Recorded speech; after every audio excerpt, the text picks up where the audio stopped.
अम्मी अगर रास्ते में कोई परेशानी आ भी गई तो हम आपा को फोन कर देंगे। वो इसी जिले में आईपीएस अफसर हैं, सब ठीक हो जाएगा। बेटी, मुझे बस एक बात की चिंता है। आगे सड़क पर एक इंस्पेक्टर अक्सर चेकिंग लगाता है और लोगों को बेवजह रोककर चालान कर देता है। अम्मी, आप परेशान मत होइए। अगर वह गलत तरीके से बात करेगा तो मैं उससे कानून के हिसाब से बात कर लूंगी। थोड़ी देर बाद सड़क पर पुलिस की चेकिंग दिखाई दी। इंस्पेक्टर ने हाथ उठाकर ट्रैक्टर रुकवाया और सख्त आवाज में कहा, अपने कागज दिखाओ। अगर नियम तोड़े हैं तो चालान बनाना पड़ेगा। लड़की ने शांत स्वर में जवाब दिया, साहब, हम खेत से फसल काटकर घर लौट रहे हैं। अगर कागज देखने हैं तो हमारे पास सारे दस्तावेज मौजूद हैं। इंस्पेक्टर ने लड़की को गौर से देखा और पूछा, बहुत हिम्मत दिखा रही हो। और पीछे जो बैठी हैं वो कौन हैं? लड़की ने तुरंत कहा, ये मेरी अम्मी हैं।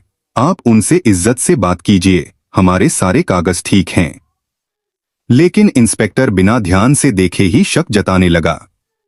लड़की ने फिर शांति से कहा, अगर कोई गलती हुई है तो आप चालान बना दीजिए, हम भर देंगे। लेकिन हमसे इस तरह बात मत कीजिए। इतनी बात सुनकर माहौल और तनाव भरा हो गया। अम्मी घबराकर बोली, मेरी बेटी से ऐसे क्यों बात कर रहे हो? थोड़ा तो रहम करो। इंस्पेक्टर गुस्से में बोला, बहुत बातें हो गईं। इन दोनों को गाड़ी में बैठाओ और थाने ले चलो। पुलिस दोनों को अपने साथ थाने ले गई। थाने के अंदर अम्मी घबराकर बोली, बेटी, हमें यहां क्यों बंद कर दिया? अब क्या होगा? नीलम ने उन्हें ढांढस बंधाया, अम्मी, आप फिक्र मत करें, सच हमारे साथ है। थोड़ी देर में सब ठीक हो जाएगा। लेकिन कुछ समय बाद अम्मी की तबीयत बिगड़ने लगी। नीलम घबराकर बोली, कृपया मेरी अम्मी को यहां से बाहर निकालिए, उनकी तबीयत ठीक नहीं है, उन्हें हवा चाहिए। उसने बार बार मदद की गुहार लगाई। देखिए, मेरी अम्मी सांस लेने में परेशानी महसूस कर रही हैं, कृपया किसी डॉक्टर को बुला लीजिए। फिर भी किसी ने उसकी बात को गंभीरता से नहीं लिया। नीलम ने मजबूती से कहा, आप लोग जो कर रहे हैं वो ठीक नहीं है। हर इंसान के साथ इंसाफ होना चाहिए। उसने फोल्डेड हाथों से कहा, मेरे साथ जो करना है कर लीजिए, लेकिन मेरी अम्मी को अस्पताल ले जाने दीजिए। कमरे का माहौल भारी हो गया था। नीलम अपनी अम्मी का हाथ पकड़े बैठी थी और बार बार उन्हें संभालने की कोशिश कर रही थी।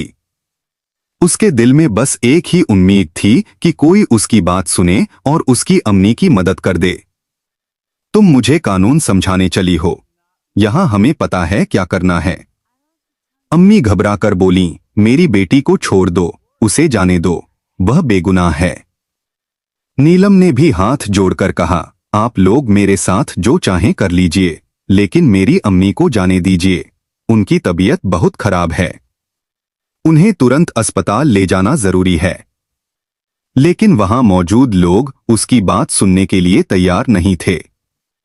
नीलम फिर बोली, अगर मेरी अम्मी को कुछ हो गया तो सच सामने आएगा और जिम्मेदार लोगों को जवाब देना पड़ेगा।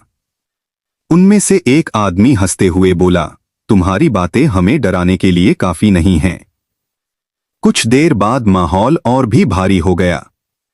एक पुलिसवाला बाहर गया और फिर अंदर आकर बोला, लगता है अब तुम्हारी अम्मी की हालत और बिगड़ गई है। यह सुनते ही नीलम घबरा गई। वह रोते हुए बोली, मेरी अम्मी कैसी हैं? मुझे उनसे मिलने दीजिए, मैं उनसे बस एक बार बात करना चाहती हूं।